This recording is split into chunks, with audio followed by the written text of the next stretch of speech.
professor Gil Stack, o constitucionalista franco-moçambicano que perdeu a vida também em circunstâncias estranhas. Diz ele que já tem provas, portanto, para que estes casos venham a encontrar aqui algum desfecho legal. Todavia, são casos que têm sido colocados por debaixo portanto, da mesa dos tribunais, dos juízes, dos procuradores, do Ministério Público, da PGR, e não há aqui algum tipo de resposta. Boa noite, Neto. Muito boa noite, Clemente Carlos. Agradecer pela oportunidade que me é formulada para estar aqui neste lugar e saudar todos aqueles que se encontram em casa e os demais que vão vivenciando este momento de várias plataformas digitais para juntos estarmos aqui a avaliar e a juizar aquilo que são os pontos em que são aqui tecidos. Então, muito obrigado pela oportunidade. E como é que reage a esta questão que colocamos? No que diz respeito ao Venâncio Mondlane ou ao caso do mosquito? Certo, Venâncio Mondlane pronuncia-se e diz que há aqui muito provavelmente uma falta de vontade política para a resolução destes casos, porque os jornalistas questionavam sobre a alegada portanto, participação de Mosquito no assassinato de Elvino Dias. Venâncio Mondlane reage dizendo que não só o caso de Elvino Dias, mas também de outros atores políticos, ativistas, advogados que já perderam a vida no passado em circunstâncias relacionadas com questões políticas, já existe matéria para que efetivamente estes casos venham cá a ser esclarecidos. Também disse Venâncio Mondlane que a zona em que Elvino Dias foi assassinado, que dista a escassos metros daqui onde nos encontramos, é uma zona que goza de alguma proteção de sistemas de videovigilância. Entretanto, não houve aqui nenhum trabalho de perícia neste sentido, o que, na sua ótica, revela alguma falta de vontade política para a resolução dos casos em Lusão. Era mais ou menos esta a provocação com a qual gostávamos de dar o pontapé de saída para a edição de hoje. Olha, a interferência política, muitas das vezes, em assuntos iguais a esses, acaba interferindo aquilo em que é a verdade dos factos, infelizmente. A questão do Elvino Dias não é o único caso. Muito antes do Elvino Dias já vivenciamos casos iguais a estes. Vou recuar um bocadinho para Matola, a questão do Zandamela, o homem da UIR, não é? É um facto. Indo para o caso do próprio Gil Stack, o constitucionalista, o juiz Balate, se o nome não me foge, não esteja aqui equivocado, não é? A questão do Carlos Cardoso, o assunto do Carlos Cardoso, foi preciso que houvesse uma pressão para com que a verdade material ela viesse. Então, muitas das vezes, este tipo de crimes são crimes encomendados, são crimes em que o poder político tem lá a sua pujança e muitas das vezes isto acaba ficando num banho-maria. Por quê? Porque os órgãos de soberania, neste caso estamos a falar aqui dos tribunais, são tribunais que estão a reboque do partido, os tribunais não são soberanos, os tribunais não são autônomos, os tribunais têm uma dependência total com o poder político. Então, isto acaba criando aqui aquilo que é entraves no que diz respeito a uma investigação que se pretende. Tem lá homens tecnocratas, não é, que zelam por esta área, mas infelizmente acabam não trazendo ao de cima aquilo que é o seu resultado, porque afinal de contas são indivíduos em que fazem parte do partido em que está em frente dos destinos deste país. É complicado, nós formos a ver quem é que nomeia o juiz-presidente do Tribunal Supremo, quem é que nomeia o procurador-geral da PRM, o procurador-geral da República de Moçambique, desculpa, quem é que nomeia os demais outros altos magistrados desta nação, quer dizer, é o Presidente da República. Então, sendo assim, há que respeitar aquilo que o Presidente da República impera que venha a se fazer, por mais que a verdade ela esteja em um tempo recorde, mas a verdade muitas das vezes não vem exatamente porque o país, infelizmente, está dentro de um circuito criminoso em que a verdade sempre ela é negada aos moçambicanos. Não faz sentido. Há bem pouco tempo, o antigo presidente do Conselho Administrativo do Barclays, o falecido Macquarie, não é? Fez acima de 20 anos, não é? Do seu desaparecimento físico, e até hoje nós não temos os verdadeiros autores morais e os próprios homens que executaram. Quer dizer, o assunto ainda se encontra numa situação misteriosa. Por quê? Porque, afinal de contas, o Macquarie, não é? O Sibassiba Macquarie tinha a dura missão espinhosa de trazer a verdade aos moçambicanos, não é, do que estava a acontecer dentro daquele banco. É um banco onde os políticos foram lá buscar dinheiro, não é, quantias muito altas de dinheiro, que ele tinha a responsabilidade de trazer aqui a resposta aos moçambicanos, trazer a resposta àquele banco, porque é um banco que se encontrava numa situação menos boa e que precisava de um perito na matéria para ir buscar este dinheiro que, infelizmente, não estava a voltar para aquilo em que é o cofre deste próprio banco. Então, ele, infelizmente, foi executado, teve uma morte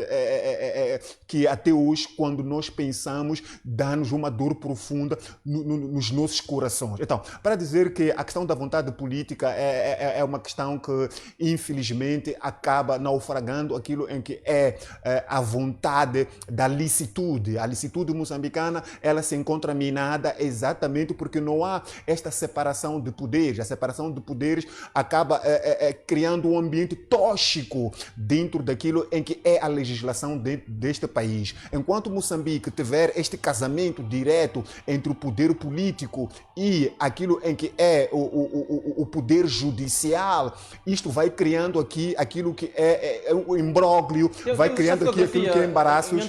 Pedir aos colegas para que venham passar esta fotografia em tela cheia. O que é que se lhe oferece dizer? Importa também dizer que é uma espécie de notícia que está a ser propagada nas redes sociais. Não sabemos a certo até que ponto poderá ser verídico, mas temos aí a suposta imagem do Mosquito envergando roupas do Podemos, partido este que suportou o Venâncio Mondlane numa espécie de coligação quando este concorreu no transato ano às presidenciais. Portanto, diz-se que o agente do Cernic, o Mosquito, afinal, também chegou a infiltrar-se nesta formação política para, de alguma forma, ganhar aqui algum nível de proximidade. Importa referir que trata-se, até este ponto, de especulações, ainda não temos toda a prova de que, efetivamente, o jovem na imagem será mesmo o Mosquito e também que este teria participado desta formação política. Mas a verdade é que esta fotografia hoje inundou as redes sociais com estas fortes alegações de uma provável portanto, participação ativa neste partido, como podemos ver pelo menos pela fotografia, envergando as roupas típicas desta formação política. Caso esta informação se confirme, fica a ideia de que antes mesmo do seu assassinato, provavelmente, os supostos assassinos, tal como as acusações vão sendo feitas, teriam primeiro garantido algum nível de proximidade com a vítima, no caso concreto, o advogado e amigo de Venâncio Mondlane, Alvin Dias. Então.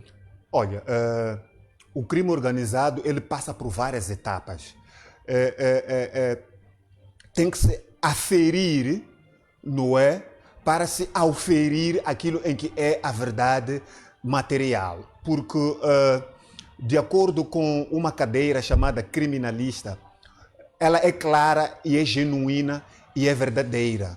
Diz o seguinte, que não há nenhum crime perfeito em que não dá espaço para os demais que devem seguir este criminoso tenham aqui aquilo em que é o vestígio para ir diante deste criminoso e até pegá-lo.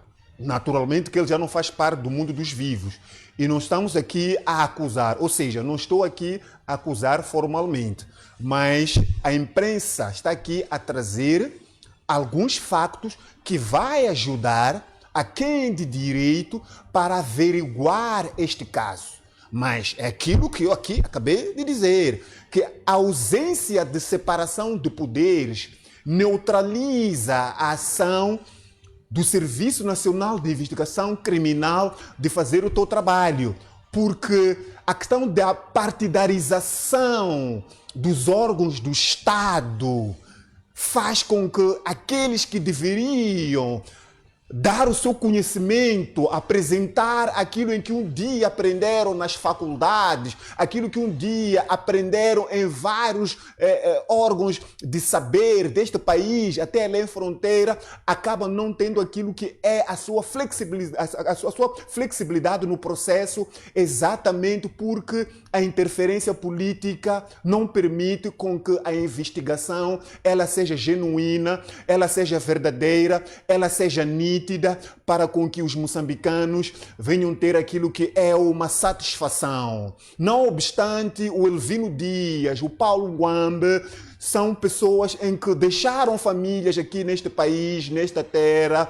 Tudo bem que não há de voltar mais o Elvino Dias para este país, para este mundo. O Paulo Ngwambe não vai voltar para aqui, para o mundo dos vivos, mas a família precisa de saber o que é que aconteceu com os seus entes queridos. Para isso, precisamos de uma justiça clara, uma justiça apartidária, uma justiça que não tem aquilo que é o cordão umbilical com um partido que está em frente dos destinos deste país, porque sabíamos muito bem o que significava Elvino Dias para aquilo que é a oposição neste país. O Elvino Dias, no xadrez da visão política do Venâncio Mondlane, era uma peça indispensável, uma peça que não poderia estar fora do xadrez. Infelizmente, os que assassinaram o Elvino Dias provavelmente pensavam que estariam a neutralizar aquilo que é o capital político do Venâncio Mondlane. Mas hoje nós compreendemos que com a morte do Elvino Dias, as chamas aumentaram. Com a morte do Elvino Dias, houve aqui maior número de seguidores do Venâncio Mondlane. Ou seja, não temos como fechar a boca daqueles que clamam por uma justiça neste país. É preciso com que as instituições de justiça tragam aquilo que é a verdade material. Não se consegue compreender como é que o país, durante alguns anos atrás, desembolsou rios e rios de dinheiro, milhões e milhões de dólares, para colocar câmeras a nível da cidade de Maputo, nas capitais provinciais, exatamente para ajudar o CERNIC, para ajudar as forças de defesa e segurança a neutralizar os malfeitores. Hoje, estas câmeras não funcionam. Aliás, nunca chegaram de estar operacionais estas câmeras. Por que é que elas não estão operacionais? A quem isto beneficia se não estiver ela a ter aquilo em que é a sua missão, a sua responsabilidade,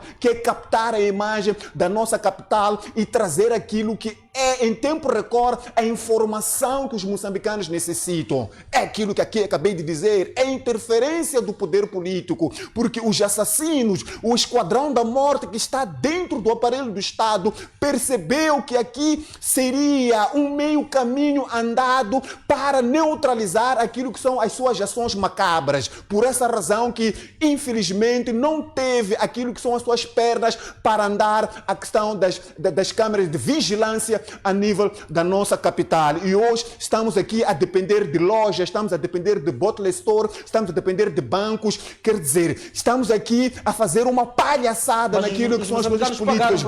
Os moçambicanos desembolsaram, são rios e rios de dinheiro dos impostos dos moçambicanos, que estas câmeras aqui, elas foram colocadas por um pouco para a nossa cidade de Maputo. E hoje não está a trazer aqui nenhum benefício dessas câmeras. Quem que está por detrás disto? Quem que ganha pela inoperância dessas câmeras? Naturalmente que é o crime organizado. O Estado está capturado, principalmente o Ministério do Interior. Este é um ministério onde deve-se fazer aqui um trabalho de filtragem, um trabalho minucioso para que traga-se aqui uma clareza dentro deste ministério, porque este ministério é o princípio dos problemas, de vários outros problemas que Moçambique tem vivenciado. Então, há que se fazer aqui um trabalho de base. Este é um TPC para aquele que realmente diz que quer trazer um Moçambique melhor, quer trazer aqui uma imagem melhor para Moçambique. É preciso com que o poder judicial ele esteja totalmente desligado do poder político. Deixe os tecnocratas que estão no poder judicial fazer o seu trabalho para que haja resultado em tempo recorde, porque com a interferência diferença política, estaremos aqui dia após dia a comentar e nunca teremos aquilo que é a verdade material, aquilo que é a verdade genuína que os moçambicanos precisam para trazer no mínimo uma lufada de ar fresco para a família do Paulo Nguambe, para a família do Elvino Dias. É triste ver aquele que é o provedor da cesta básica para as suas casas a perder a vida de uma forma que ninguém neste mundo merece. Sabemos muito bem que era um homem que lutou para estar onde ele esteve, um homem que apostou nas ciências, um homem que apostou no saber, um homem que levou tempo para formar-se e ser um homem que ajudava e ajudaria sempre, se tivesse vivo, o nosso Moçambique a ter um brilho. Mas para aqueles que estão na oposição, todos aqueles que trazem uma mentalidade diferente, todos aqueles que têm uma mente diferente, olha-se como inimigo. E assim não pode ser. Nós temos que olhar aqueles que pensam diferente como pessoas em que estão a trazer um outro ponto de vista para o bem-estar do crescimento deste país. Enquanto nós olharmos para o outro como inimigo, porque pensa diferente, porque não tem a mesma visão, porque é paradoxal ao pensamento do outrem, ele é visto como uma ovelha negra e é abatido. E hoje nós estamos aqui há bem pouco tempo, nós ouvimos o outro moçambicano em Gavela a ser abatido exatamente porque o crime organizado ele trabalha exatamente com armas, porque com arma tu usas para matar o outro e com arma também os outros vão usar para tirar a sua vida. E no final das contas ninguém ganha com isto. Moçambique é que perde, porque afinal nós somos seres humanos e carecemos de uma dignidade, temos direito à vida. Isto é uma violação dos direitos humanos. A Carta das Nações Unidas zela por aquilo que é os direitos humanos. A Carta da União Africana zela por aquilo em que é a estabilidade, não agressão, não invasão territorial, para que todos nós possamos ter uma vida condigna, uma vida merecedora. Porque um dia nós nascemos e um dia nós vamos partir. Mas que esta morte seja natural. Não pode aqui aparecer alguém interferir naquilo que é a vida de um indivíduo, porque tem um pensamento paradoxal, aquele pensamento daquele partido que está em frente dos destinos deste país. É lamentável ver coisas iguais a estas, Clemente Carlos. Então vamos abrir as linhas pelo menos para duas chamadas de forma rápida antes de colocarmos termo à edição de hoje. Portanto, se tem vontade de exprimir aquilo que lhe vai à alma, por favor, faça uso do nosso terminal telefónico, agora disposto no nosso rodapé, e ligue, por favor, deixe cá o seu pensamento. 85 1359 927 é o número da sua participação. Pelo menos 2 telespectadores são aqui convidados. Devido ao tempo que escasseia no nosso programa, temos apenas perto de 1 hora de programação, mas mesmo assim queremos contar consigo, estimado telespectador ou internauta que nos acompanha e eventualmente tem algo a dizer. É bem-vindo a deixar aqui o seu juízo